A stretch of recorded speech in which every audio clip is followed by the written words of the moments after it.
আসসালামু আলাইকুম প্রিয় দর্শক, আপনারা কি কখনো ভেবেছেন আল্লাহ সুবহানাহু ওয়া তাআলা কেন ৭ আসমান সৃষ্টি করেছেন?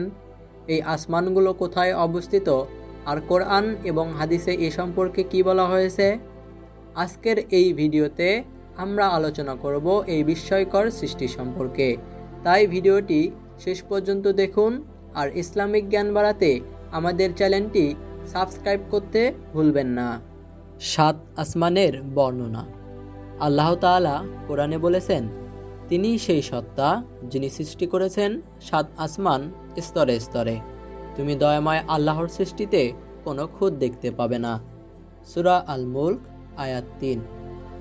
৭ আসমান মানে হলো ৭টি স্তরের আকাশ, যা আল্লাহ তাআলার পরিকল্পনায় নিখুঁতভাবে তৈরি হয়েছে। প্রতিটি স্তরের বর্ণনা। প্রথম আসমান। এটি হলো সেই আকাশ যেখানে আমরা সূর্য, চন্দ্র, গ্রহ এবং তারা দেখতে পাই। দ্বিতীয় থেকে সপ্তম আসমান। এই স্তরগুলো মানুষের দৃষ্টির বাহিরে এবং শুধুমাত্র আল্লাহ তাআলা ও তার ফেরেশতাদের নিয়ন্ত্রণে। নবী করিম সাল্লাল্লাহু আলাইহি সাল্লামের মেরাজের ঘটনা। মেরাজের রাত্রে প্রিয় নবী মুহাম্মদ সাল্লাল্লাহু আলাইহি সাল্লাম ৭ আসমানের ভ্রমণ করেন। তিনি প্রত্যেক আসমানে ভিন্ন ভিন্ন নবী, যেমন আদম আলাইহিস সালাম, ইব্রাহিম আলাইহিস সালাম ও মূসা আলাইহিস সালামের সাথে সাক্ষাৎ করেন।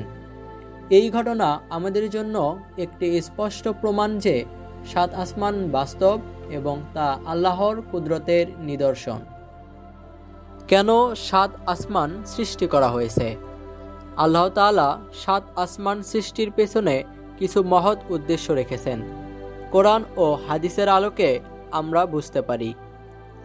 আল্লাহর ক্ষমতার প্রমাণ।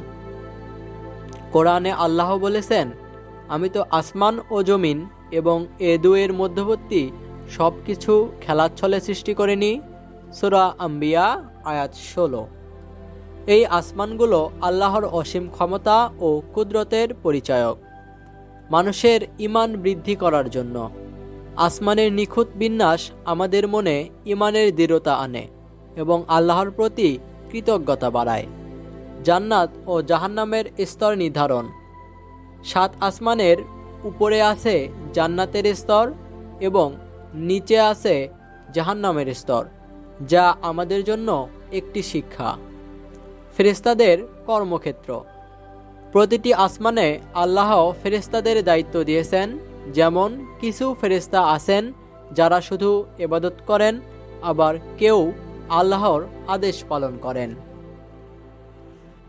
এই আসমান কোথায় অবস্থিত? মানব দৃষ্টিকোণ।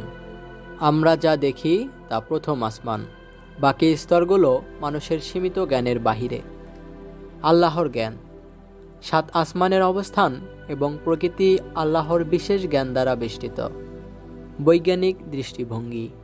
অনেকে মনে করেন ৭ আসমান বলতে আকাশের স্তরগুলো বোঝানো হয়েছে, যেমন ট্রপোস্ফিয়ার, স্ট্র্যাটোস্ফিয়ার ইত্যাদি। কিন্তু ইসলামিক দৃষ্টিকোণে ৭ আসমান এর থেকেও অনেক গভীর ও আধ্যাত্মিক বিষয়। প্রিয় দর্শক, ৭ আসমান আল্লাহ তাআলার অসীম জ্ঞানের একটি নিদর্শন। এগুলো আমাদের মনে ঈমান জাগ্রত করে এবং আল্লাহর প্রতি কৃতজ্ঞ হতে শেখায়। আমরা যেন কোরআন ও হাদিসের জ্ঞান অর্জন করি এবং আল্লাহর সৃষ্টির গভীরতা বুঝতে পারি। জানতে থাকুন, শিখতে থাকুন। আমাদের চ্যানেলটি সাবস্ক্রাইব করতে ভুলবেন না এবং ভিডিওটি শেয়ার করুন যাতে আরও মানুষ এই জ্ঞান পেতে পারে। আল্লাহ হাফেজ।